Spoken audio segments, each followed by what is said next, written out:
Hello friends. Today we will discuss part 5 of the Indian Constitution, which deals with the Union government. It covers 4 major areas: the executive, the legislature, the Union Judiciary, and the Comptroller and Auditor General of India. In this section, we will focus mainly on Union Executive, especially the President of India and his constitutional powers. Overview of Part 5. Part 5 gives us the structure of the central government. It tells us how the executive functions, how the parliament works at the national level, the role of the Supreme Court, and the duties of the CAG. These articles together form the foundation of governance in India. Understanding Part 5 helps us understand how the government of India operates. The executive. In India, all the executive actions of the government are taken in the name of the President. This is because the President is the constitutional head of the state. The executive consists of important functionalities such as the President, Vice President, the Council of Ministers, the Prime Minister, the Attorney General, and the governors in the states. Even though the President has powers, the actual administrative power lies with the Prime Minister and the Council of Ministers. The President of India, Article 52. Article 52 simply states there shall be a President of India. The President is the first citizen of India and the de jure head, meaning he is the symbolic head of the country. He resides in the famous Rashtrapati Bhavan in New Delhi. He is also the supreme commander of the defense forces.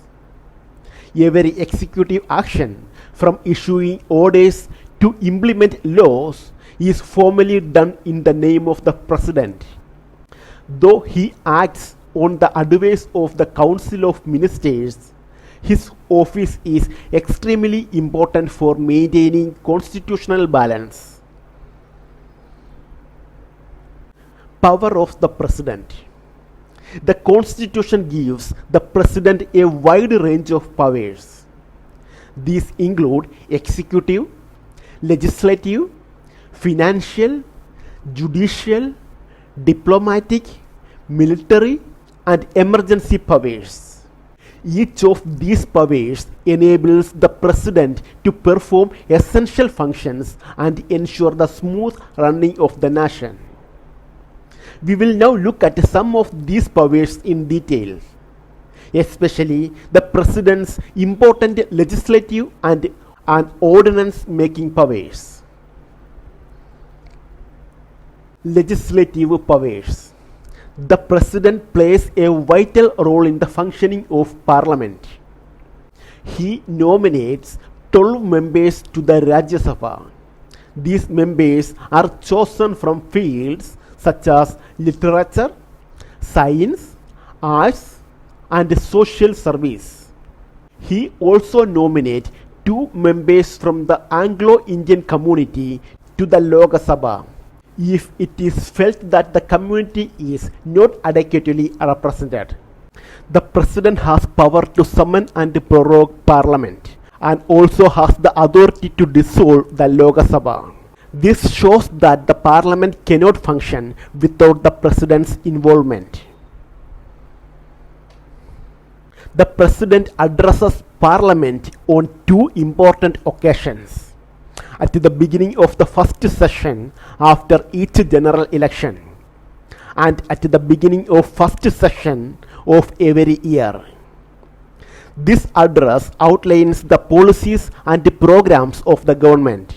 The President can also call a joint sitting of both houses of parliament in case of a deadlock. This joint sitting is presided over by the Speaker of the Lok Sabha. Ordinance making powers, Article 123. One of the most significant powers of the Parliament is the power to issue ordinance. Under Article 123, the President can promulgate an ordinance when both houses of the Parliament are not in session and there is a need for immediate action. An ordinance has the same force as an act of Parliament. However, it is temporary. The ordinance must be approved by Parliament within 6 weeks of its reassembly. If Parliament does not approve it, the ordinance lapses. The maximum duration for which an ordinance can remain effective is 6 months plus 6 weeks. Salary of the President. Along with the powers, the President also receives a salary and allowances as decided by Parliament. This ensures independence and dignity of the office. The salary and facilities reinforce the importance of the President's constitutional power.